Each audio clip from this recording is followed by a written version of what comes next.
পক্ষ থেকে সবাইকে স্বাগতম। আজ আমি কলকাতা বিশ্ববিদ্যালয়ের 2023 সালের বাংলা সাধারণের একটি পঞ্চম পেপারটা নিয়ে এসেছি, ডিএসসি A1 এবং ডিএসসি A2। আজকে ডিএসসি A1টাই আজকে প্রথম দেব, তারপরে ডিএসসি 2 পরে দেব। ডিএসসি A1-এ যে প্রশ্নগুলো রয়েছে দেখো, প্রথম হচ্ছে আমাদের যে বিষয়টা রয়েছে সেই বিষয়টা একটু ভালো করে জানার দরকার আছে। বাংলা সমাজ ও সংস্কৃতির ইতিহাস 65 নম্বরের প্রশ্ন আছে। এর আমি সংক্ষিপ্ত প্রশ্নের উত্তরগুলোও জানিয়ে দেবো। পুরো সংক্ষিপ্ত প্রশ্ন যে 15টি প্রশ্ন থাকে সেই 15টি প্রশ্নের উত্তরগুলো আমি বলে দেব। এবং দেখা যাক প্রথমে যে প্রশ্নটা এসেছে, দেখে নাও তোমরা প্রত্যেকে ভালো করে দেখো। এটা কিন্তু বাংলা সাধারণদের জন্য। প্রথম যে প্রশ্নটা পড়েছে, বাঙালি জাতির নৃতাত্ত্বিক পরিচয় দাও। দ্বিতীয় যে প্রশ্ন এসছে, বাংলা সমাজ ও সংস্কৃতিতে চৈতন্যদেবের অবদান সম্পর্কে আলোচনা করো। এরপরে দ্বিতীয় মডেলে দুটো যে প্রশ্ন রয়েছে, দুটো প্রশ্ন কী কী পরীক্ষায় এসেছে, বাংলা সমাজ ও ধর্ম সংস্কারে রাজা রামমোহন রায়ের অবদান আলোচনা করো। আর দ্বিতীয় প্রশ্ন আছে, সাঁওতাল বিদ্রোহের সংক্ষিপ্ত পরিচয় দাও। তৃতীয় মডিউল থেকে দুটো প্রশ্ন এসছে, দেখো এটা ভালো করে দেখে নাও। প্রথম প্রশ্ন এসছে, 1905 খ্রিস্টাব্দে বঙ্গভঙ্গ বিরোধী আন্দোলনের স্বরূপ আলোচনা করো। আর তৃতীয়, নকশাল আন্দোলনের পটভূমিতে বাংলা সাহিত্যের সংক্ষিপ্ত পরিচয় দাও। এবারে আমরা 5 নম্বরের প্রশ্নগুলো দেখে নেব। মডিউল 1-এর থেকে দুটো 5 নম্বরের প্রশ্ন এসেছে, প্রত্যেকটা কিন্তু অথবা দেওয়া আছে, একটা করতে হবে। প্রাচীন বাংলার সমাজ কাঠামো সম্পর্কে সংক্ষিপ্ত আলোচনা করো। আর দ্বিতীয় যেটা এসছে সেটা হচ্ছে, বাংলার লৌকিক ধর্মাচরণের সংক্ষিপ্ত পরিচয় দাও।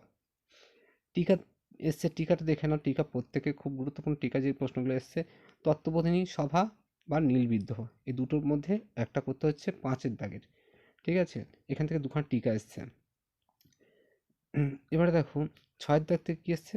6-এর দাগে যে প্রশ্ন আছে তৃতীয় মডিউল থেকে, 1959 খ্রিস্টাব্দে বা সালের খাদ্য আন্দোলনের সংক্ষিপ্ত পরিচয় দাও। আর তারপরে আছে, বরাক উপত্যকার বাংলা ভাষা আন্দোলনের ঐতিহাসিক গুরুত্ব নির্দেশ করো।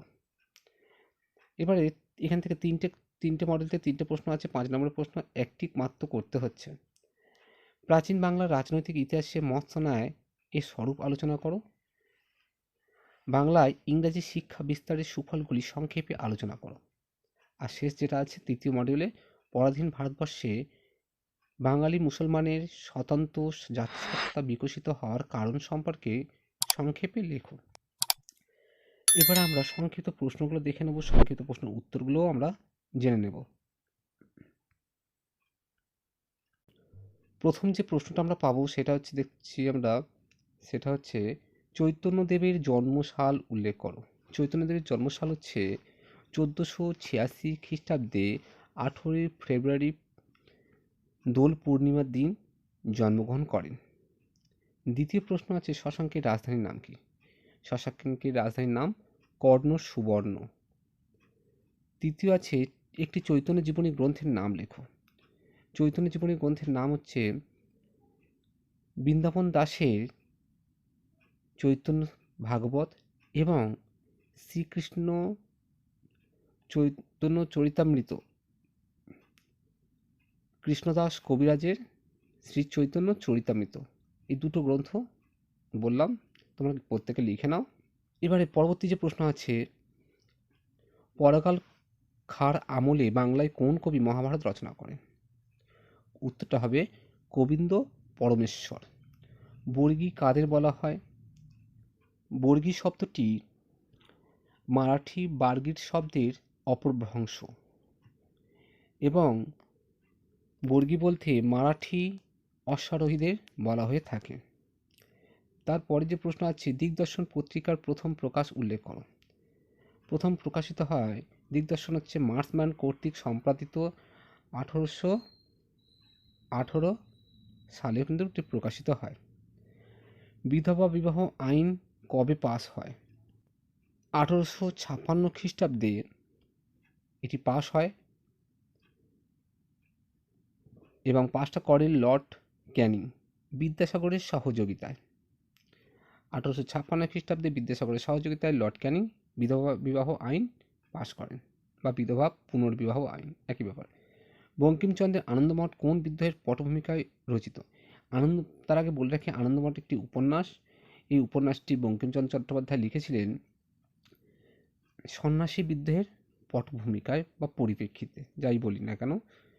এটি 1882 সালে কিন্তু প্রকাশিত হয়েছিল। মেঘনাদ বধ কাব্য কে রচনা করেছিলেন? মাইকেল মধুসূদন দত্ত মেঘনাদ বধ কাব্য রচনা করেছিলেন এবং এটি 1861 সালে এটি কিন্তু প্রকাশিত হয়েছিল।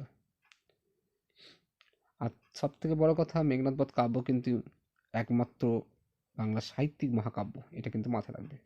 একমাত্র বাংলা সাহিত্যিক মহাকাব্য হচ্ছে মেঘনাদ বধ কাব্য। অসহযোগ আন্দোলন কবে শুরু হয়? 1920 সালে। 1920 সালে এবং 22 সাল পর্যন্ত চলেছিল। 1920 সালে। জাতীয় শিক্ষা পরিষদ 1906 সালে। তারপরে নীলকণ্ঠ পাখির খোঁজে, এই উপন্যাসটি কিন্তু একটি জনপ্রিয় উপন্যাস। এটা অতীন বন্দ্যোপাধ্যায়ের লেখা। অতীন বন্দ্যোপাধ্যায়ের এটা লেখা। পরবর্তী প্রশ্ন, গুরুচাঁদ ঠাকুরের পিতার নাম? হরিচাঁদ ঠাকুর। তিতাস একটি নদীর নাম উপন্যাসটি কার লেখা? এটি একটি খুব গুরুত্বপূর্ণ জনপ্রিয় উপন্যাস। এটি রচনা করেছেন অদ্বৈত মল্লবর্মণ এটি রচনা করেছেন। কলকাতা বিশ্ববিদ্যালয় কত খ্রিস্টাব্দে প্রতিষ্ঠা হয়? 1857 খ্রিস্টাব্দে।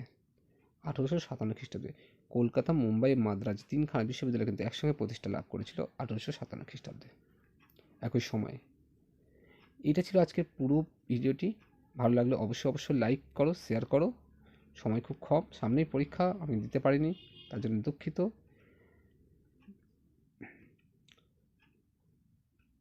আর পারলে আমি খুব তাড়াতাড়ি সাজেশানও দিয়ে দিচ্ছি।